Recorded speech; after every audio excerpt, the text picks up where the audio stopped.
Graça e paz, meus queridos irmãos. Eu os convido neste momento a começarmos o estudo sobre a carta do apóstolo Paulo aos Efésios. Vamos gravar agora o capítulo 1. Efésios, capítulo 1. Vamos ler do 1º ao 3º versículo. Vamos fazendo capítulo por capítulo, versículo por versículo, lendo e explicando. Então agora vou começar a ler. Onde está escrito assim: Paulo, apóstolo de Jesus Cristo por vontade de Deus, aos santos que vivem em Éfeso e fiéis em Cristo Jesus. Graça a vós outros e paz, da parte de Deus nosso Pai e do Senhor Jesus Cristo. Bem, versículo 3. Bendito Deus e Pai de nosso Senhor Jesus Cristo, que nos tem abençoado com toda sorte de bênção espiritual nas regiões celestiais em Cristo. Bem, vamos ver um pouco sobre Paulo. Quem é Paulo? Seu nome é Saul ou Saulo, como está escrito em Atos 7:58. Quando diz assim: as vestes de Estevão foram deixadas aos pés de um jovem chamado Saulo. Ele era da tribo de Benjamim, como ele diz aos Filipenses, no capítulo 3, versículo 5.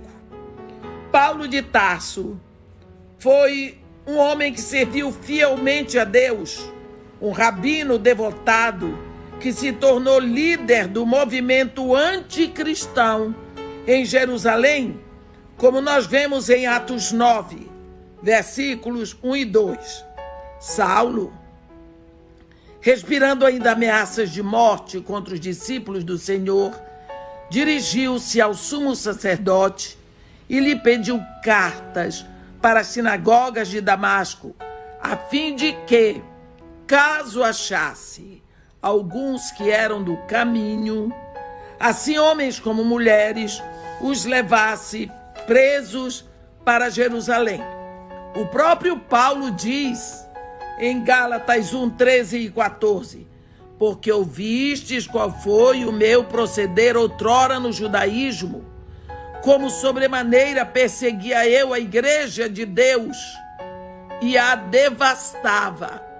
E na minha nação, quanto ao judaísmo, avantajava-me a muitos da minha idade, sendo extremamente zeloso das tradições de meus pais. Mas, no meio da sua atividade, foi recambiado por Jesus Cristo e foi convertido. Lemos isso lá em Atos 9, em Atos 26. Paulo, assim, se torna o apóstolo para os gentios. Enquanto estava em Antioquia, Atos 13, ele recebeu o chamado do Espírito. Quando o Espírito Santo diz, ali no meio dos líderes, o Espírito Santo diz: separai-me agora a Barnabé e a Saulo para a obra que eu tenho para eles. O livro de Atos relata 3 viagens missionárias de Paulo pelo Império Romano, num dos maiores movimentos missionários da igreja. Por volta do ano 53, Paulo ministrou em Éfeso, mas não permaneceu lá, como nós lemos em Atos 18. Chegados a Éfeso, deixei-os ali. Ele, porém, entrando na sinagoga, pregava aos judeus. Versículo 20, rogando-lhe eles que permanecesse ali mais algum tempo, não cedeu. Versículo 21, mas despedindo-se disse: se Deus quiser, voltarei para vós outros. E embarcando, ele partiu de Éfeso.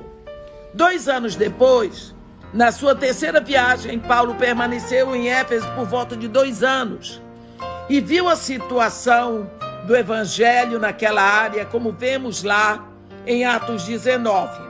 Nesse tempo, ele viu uma profunda dedicação ao culto à deusa Diana. Assim nós lemos em Atos 20, o que explica a oposição a seu ministério em Atos 19. Paulo estava como prisioneiro em Roma. Está escrito em Efésios 3:1. Quando comparamos Efésios com Colossenses e Filemon, temos uma compreensão histórica melhor, porque Onésimo era o nome daquele escravo fugitivo que Paulo encontrou na prisão em Roma, e ele então se rende a Jesus Cristo. Na carta aos Efésios, essa carta foi escrita em Roma, mais ou menos no ano 62 da era cristã. Aqui, essa carta é dirigida aos santos. Esta carta é para os santos, para a igreja.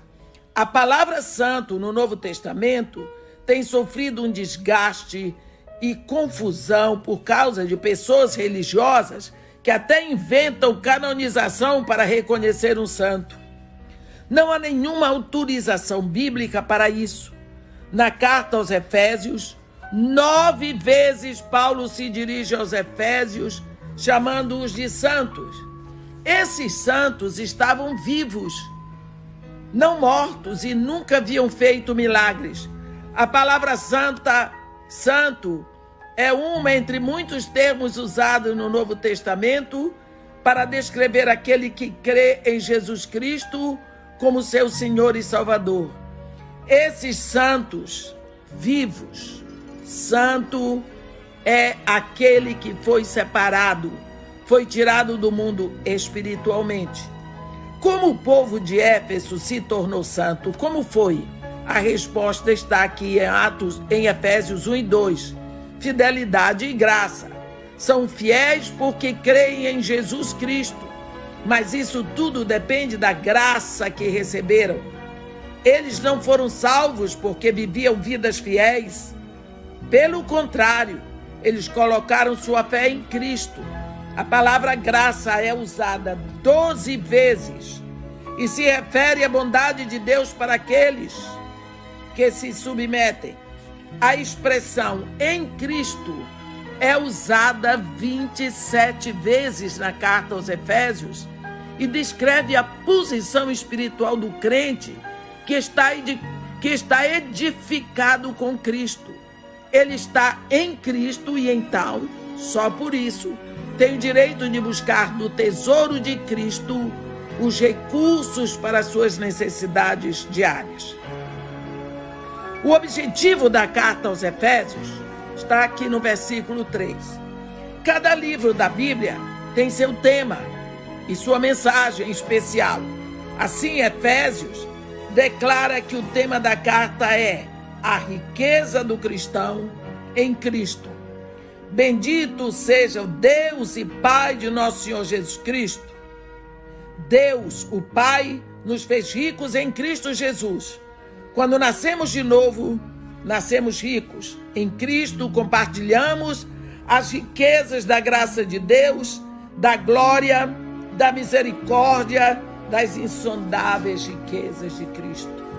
Deus promete suprir todas as nossas necessidades de acordo com sua riqueza em glória por Cristo Jesus. Isso está escrito em Filipenses 4, no versículo 19. Mas não nos prometeu que nos cercaria com um escudo contra a dor ou contra a pobreza. Ele nos dá todas as bênçãos do Espírito. Tudo o que precisamos para ter sucesso numa vida cristã satisfatória. O Espírito Santo é mencionado muitas vezes nesta carta, porque ele é o que canaliza para nós a riqueza do Pai através do Filho. Se não dermos atenção ao Espírito, levaremos vidas de pobreza espiritual. Vemos Paulo, no início de seu ministério em Éfeso, perguntar aos crentes se eles receberam o Espírito Santo. Lá em Atos 19, perguntou-lhes: recebeste porventura o Espírito Santo quando crestes? A esfera das nossas bênçãos, nós precisamos ver que nossas bênçãos estão nas regiões celestiais em Cristo. Os ímpios estão mais interessados nas coisas terrenas, pois é onde eles vivem, como Jesus diz em Lucas 16:8, os filhos do mundo. A vida cristã é centrada no céu, de onde somos cidadãos. Filipenses 3, versículo 20. Seu Pai está no céu, seu nome está escrito no céu, no livro da vida. O cristão realmente opera em duas esferas, a humana e a divina, a visível e a invisível. Paulo, escrevendo sobre riqueza, era bem entendido pelos seus leitores, porque Éfeso era considerado o Banco da Ásia, onde estava uma das 7 maravilhas do mundo, o Templo de Diana. E lá não era apenas o centro da adoração idólatra, mas também um depósito de dinheiro e riquezas. Alguns dos maiores tesouros do mundo antigo estavam guardados naquele prédio magnífico. Paulo vai comparar a igreja de Cristo a um templo e vai explicar a tremenda riqueza de Cristo em sua igreja. Paulo quer dizer para nós: sejam ricos. Nós herdamos a riqueza pela fé e investimos a riqueza que recebemos pelo trabalho. Sem esse balanceamento, nossa riqueza espiritual não vai progredir. Agora vamos ler do versículo 4 até o versículo 14.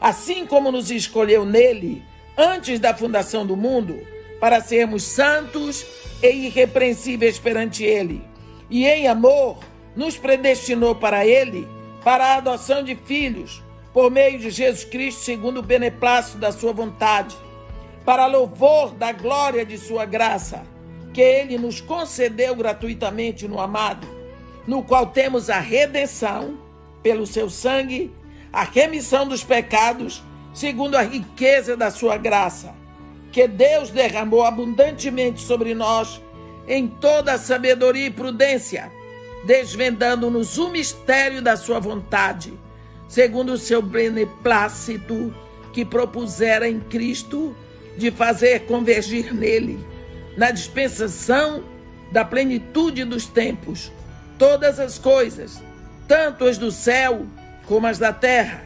Nele, digo, no qual fomos também feitos herança, predestinados segundo o propósito daquele que faz todas as coisas conforme o conselho da sua vontade, a fim de sermos para louvor da sua glória, nós, os que de antemão esperávamos em Cristo, em quem também vós, depois que ouvistes a palavra da verdade, o evangelho da vossa salvação, tendo nele também crido, fostes selados com o Espírito Santo da promessa, o qual é o penhor da nossa herança até ao resgate da sua propriedade, em louvor da sua glória.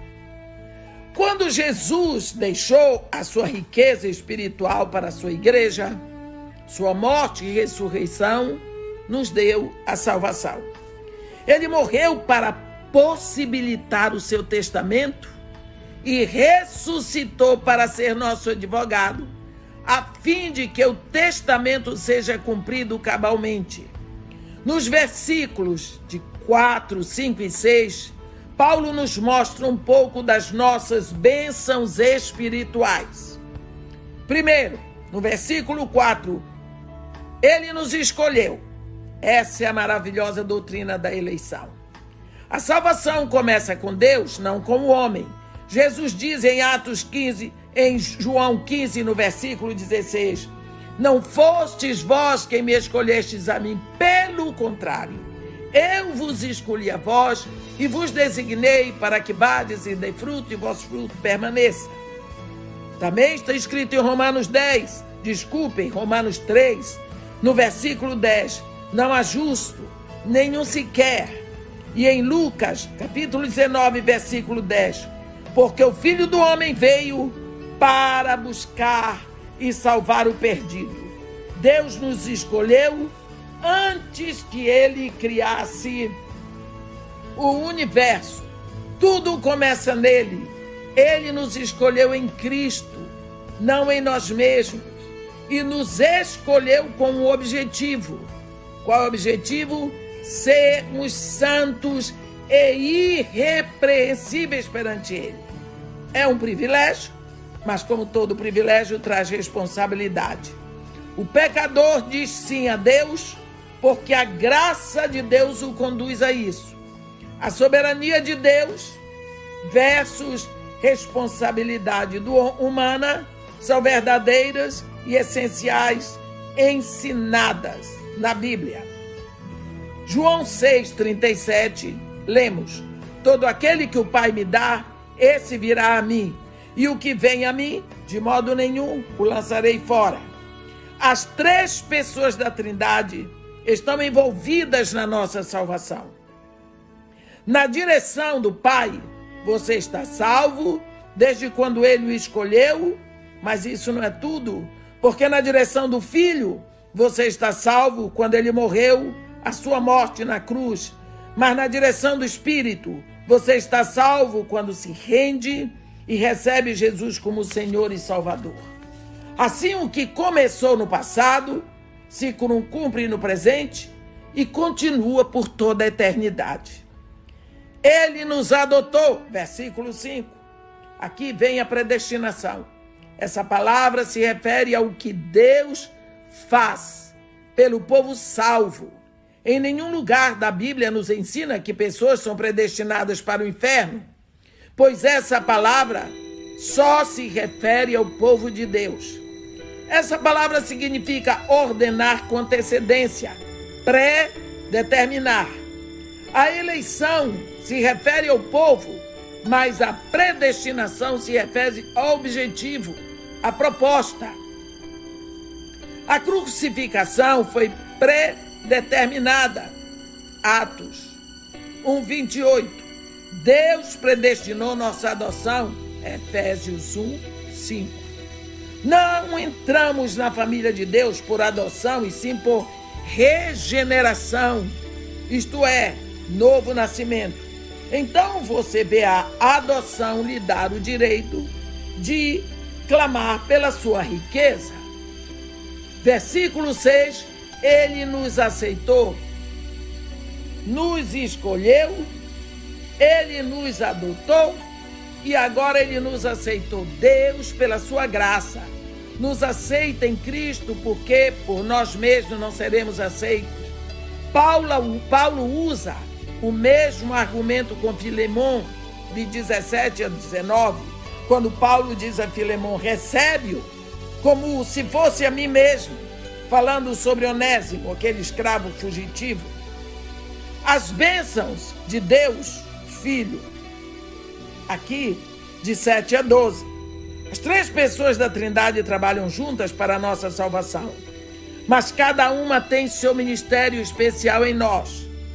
Ele nos redimiu, versículo 7. Redimir significa comprar e libertar mediante um preço que foi pago. Uma pessoa podia comprar um escravo e deixá-lo livre. E foi isso que Jesus fez por nós, como está escrito em 1 de Pedro 1, no versículo 18, quando o apóstolo escreve: sabendo que não foi mediante coisas corruptíveis, como prata e ouro, que fostes resgatados do vosso fútil procedimento, que vossos pais vos legaram, mas pelo precioso sangue, como de cordeiro sem defeito e sem mácula, o sangue de Cristo. E isso significa que estamos livres da lei, Gálatas 5:1. Livres da escravidão, Romanos 6. Livres do poder de Satanás e do mundo, Gálatas 1:4. Se fôssemos escravos, seríamos pobres, mas porque somos filhos, somos ricos. Ele nos perdoou, versículo 7 ainda no final. Perdoar significa jogar fora. Isso nos lembra o ritual judaico do dia da expiação, quando o sumo sacerdote via o bode expiatório, está lá em Levítico 16. Assim como o bode é solto no deserto, carregando o pecado anunciado sobre ele, e nunca mais será visto por ninguém, Cristo carregou nossos pecados, que nunca mais serão lembrados. Salmo 103:12 diz: quanto dista o Oriente do Ocidente, assim o Senhor afasta de nós as nossas transgressões. Assim o pecado nos fez pobres, mas a graça de Deus nos fez ricos. Ele revelou a nós a vontade de Deus. Nós vamos ver isso aqui nos versículos 8, 9 e 10. A palavra mistério significa um segredo sagrado que foi escondido, mas agora foi revelado para o povo de Deus. Nós, os crentes, fazemos parte do círculo íntimo de Deus e por isso nós podemos conhecer os segredos. Desde que o pecado veio ao mundo, as coisas estão apodrecidas e degeneradas. O homem fica separado de Deus pelo pecado. Gênesis 3. O homem fica separado do homem, como Caim mata Abel. Gênesis 4. As pessoas tentaram ficar unidas construindo a Torre de Babel, lá em Gênesis 11. Mas Deus os julgou e os espalhou pelo mundo, confundindo as línguas. Deus um dia então chamou Abraão e botou uma diferença entre judeus e gentios. Essa diferença é mantida até a morte de Cristo na cruz. O pecado separou tudo em Cristo. E em Cristo Deus traz tudo novamente em união. E nós somos parte desse plano eterno. Somos feito herança. Versículos 11 e 12. Temos grande valor para Deus. Pensemos no preço que Ele pagou por nós. Somos o presente de amor que o Pai dá ao Filho. E o Filho é o presente de amor que o Pai dá a nós. Vemos em João 17 quantas vezes Jesus Cristo diz: aqueles que me deste. A igreja é seu povo, sua construção, sua noiva. As bênçãos que o Espírito Santo nos dá. Versículos 13 e 14. Agora vamos para o presente. Do passado para o presente. Ele nos selou. Versículo 13. Todo o processo da salvação está contido nesse versículo 13. Quando ouvimos o Evangelho, somos selados com o Espírito Santo. Assim, o Espírito Santo não é uma experiência subsequente à conversão, como vemos lá em Atos 10, 34, na casa de Cornélio. O Espírito, dado como selo, indica o final de uma transação, e o selo implica em propriedade e senhorio, e também segurança e proteção, mas também é marca de autenticidade, como nós lemos lá em Romanos 8. E se alguém não tem o Espírito de Cristo, esse tal não é dele. O Espírito habita em nós para sempre. É possível entristecer o Espírito Santo, como nós vemos aqui mesmo em Efésios, no capítulo 4, versículo 30. É possível perder as suas bênçãos e o ministério, mas ele não nos deixa. Ele nos deu um penhor, versículo 14. Essa palavra é maravilhosa, porque fala da garantia, a prova de que a promessa será cumprida. Pensemos em redenção. 3 estágios. Redimidos pela fé em Jesus Cristo. Estamos sendo redimidos enquanto o Espírito vai nos fazendo mais parecidos com Jesus. Romanos 8, de 1 a 4. E no versículo 29. Seremos redimidos quando Cristo voltar. Muitas vezes vemos na Grécia que o penhor é um anel de noivado, mas a verdadeira riqueza vem de Deus. A riqueza que recebemos é para a glória de Deus. Deus não nos buscou apenas por piedade, mas para a sua glória, porque a igreja revela o seu amor e a sua graça. Essa riqueza foi planejada para nós pelo Pai, foi comprada pelo Filho e presenteada a nós pelo Espírito Santo. Agora, nós vamos ver ler os versículos de 15 a 23, onde está escrito assim: por isso também eu, tendo ouvido a fé que há entre vós no Senhor Jesus e o amor para com todos os santos, não cesso de dar graças por vós, fazendo menção de vós nas minhas orações, para que o Deus de nosso Senhor Jesus Cristo, o Pai da glória, vos conceda espírito de sabedoria e de revelação no pleno conhecimento dele, iluminados os olhos do vosso coração, para saberdes qual é a esperança do seu chamamento, qual a riqueza da glória da sua herança nos santos, e qual a suprema grandeza do seu poder para com os que cremos, segundo a eficácia da força do seu poder,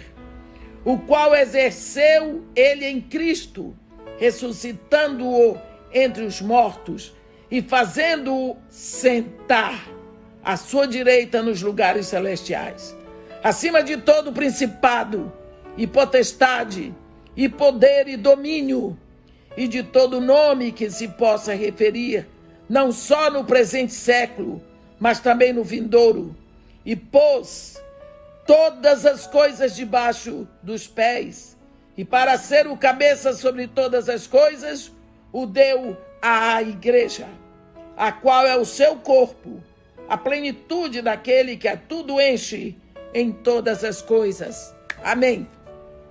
Quando nós cremos em Cristo, descobrimos que nascemos ricos, mas temos que crescer no conhecimento da nossa riqueza, se vamos usá-la para a glória de Deus. Uma grande quantidade de cristãos nunca procura ver o talão de cheque para tomar conhecimento da arquibilionária quantia que está depositada em sua conta através de Cristo Jesus. Isso me lembra quando eu morei no Iraque, nós íamos muito ao Kuwait. E lá no Kuwait, quando nasce um kuwaitiano, no dia é depositada uma imensa quantia para aquela pessoa, para aquele novo kuwaitiano, no banco do Kuwait. Por isso, porque o Kuwait é um emirado muito rico por causa do petróleo, e é por isso que nenhum kuwaitiano pode casar com uma mulher estrangeira. E nenhuma mulher kuwaitiana pode casar com um homem estrangeiro, porque eles perdem os direitos. Paulo queria que os cristãos efésios compreendessem a sua imensa riqueza em Cristo. Ele se alegrava por saber de sua fé e amor, mas queria que eles fossem mais radiantes e fossem também mais adiante. A vida cristã tem duas dimensões: fé em Deus e amor aos homens. Não se pode separar os dois. Paulo sabia que essa fé e este amor existiam ali, mas estavam no começo, e por isso o apóstolo orava por eles e por nós também. Nas orações que ele faz, nas prisões, vemos as bênçãos que ele pede para os convertidos. Em nenhuma dessas orações, Paulo pede bênçãos materiais. Ele enfatiza percepção espiritual e caráter cristão verdadeiro. Paulo não pede a Deus para dar aos santos de Éfeso o que eles não tinham. Ele pedia a Deus para que revelasse a eles o que eles já possuíam e não estavam vendo. A oração aqui é por entendimento, por iluminação, que eles tenham iluminados os olhos do coração. E essa iluminação vem com o Espírito Santo, porque ele é o Espírito de sabedoria e revelação, como está lá em Isaías 11, 2. Com a mente natural, ninguém pode compreender as coisas de Deus. Precisamos do entendimento ou iluminação de Deus. Precisamos que o Espírito nos ilumine. O Espírito Santo nos revela a verdade da palavra e nos dá a sabedoria para aplicarmos, e então vem o poder para praticarmos a verdade.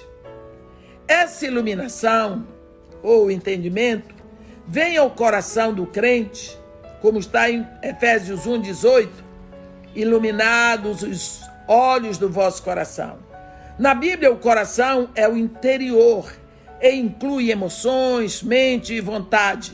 O homem interior, nós vemos no Salmo 119, 18, desvenda os meus olhos, para que eu contemple as maravilhas da tua lei.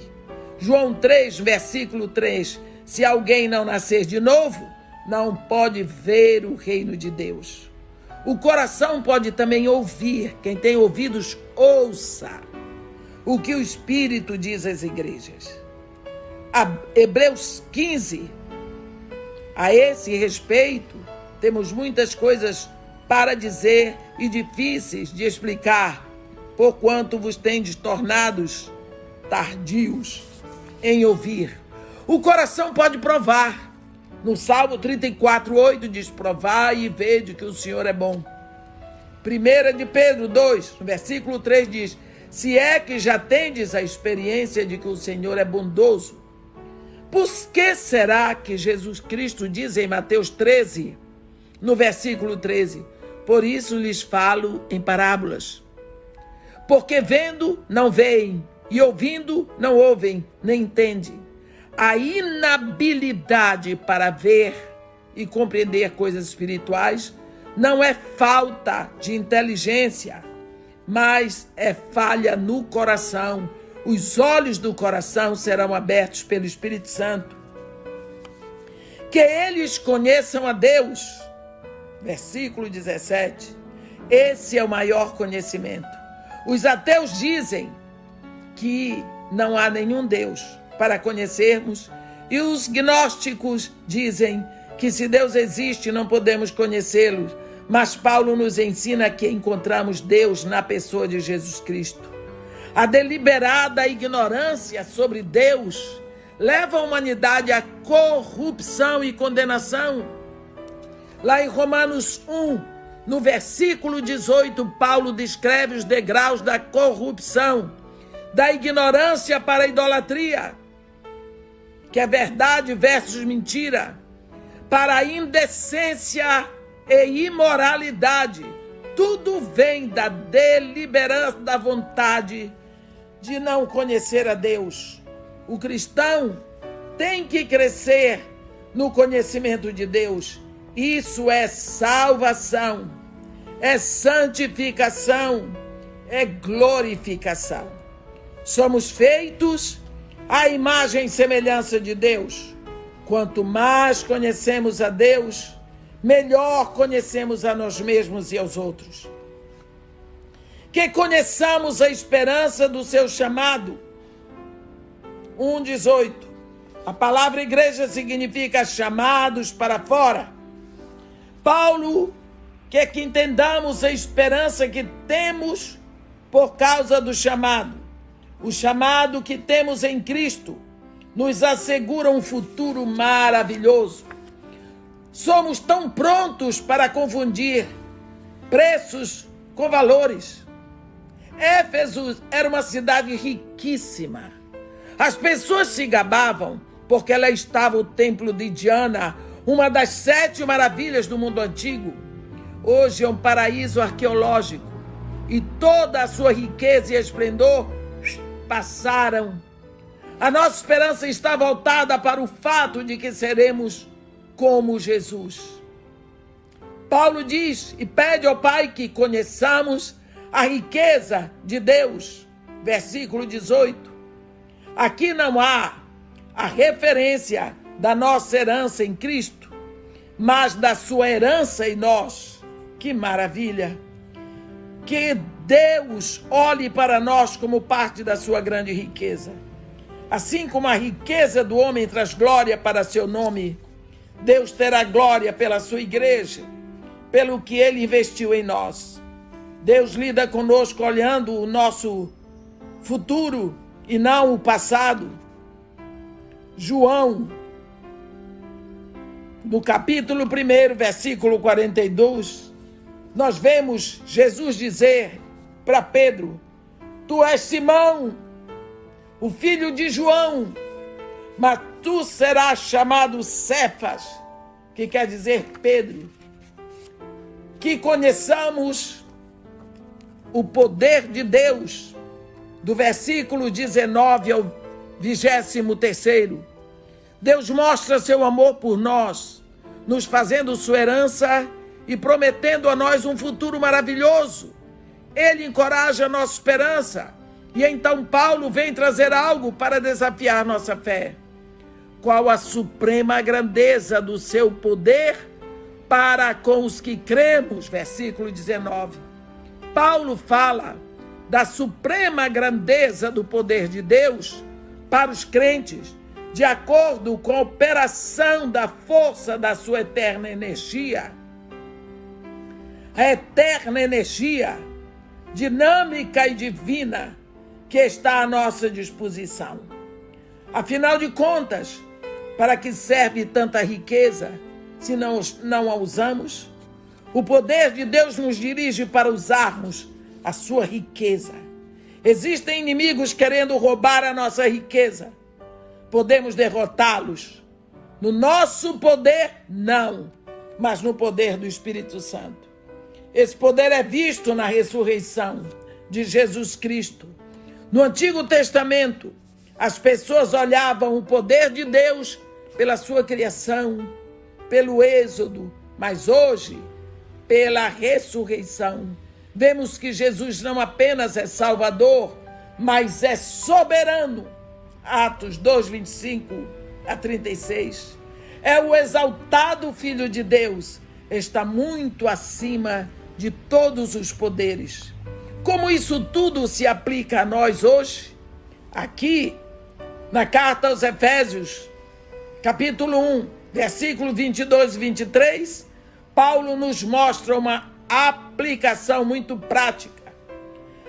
Porque somos crentes, somos a igreja, que é o corpo de Cristo, e ele é a cabeça. Isso significa que há uma conexão viva entre nós e Cristo, entre o corpo e a cabeça. A cabeça controla o corpo e Cristo é nossa cabeça espiritual. Glória a Deus! Pelo Espírito, estamos unidos a Ele como membros do corpo e assim compartilhamos sua ressurreição, ascensão e exaltação, e estamos também assentados nas regiões celestiais, e todas as coisas estão sob os nossos pés.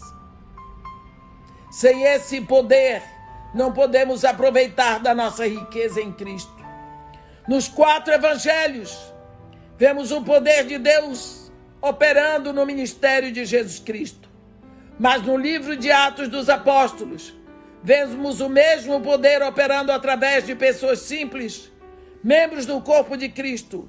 Que transformação vemos na vida de Pedro entre o final do Evangelho e o princípio de Atos. O poder da ressurreição de Jesus atua em nós, os filhos de Deus em Jesus Cristo. Amém. Assim nós completamos aqui o capítulo 1 da carta de Paulo aos Efésios. E em seguida faremos o capítulo 2. Amém?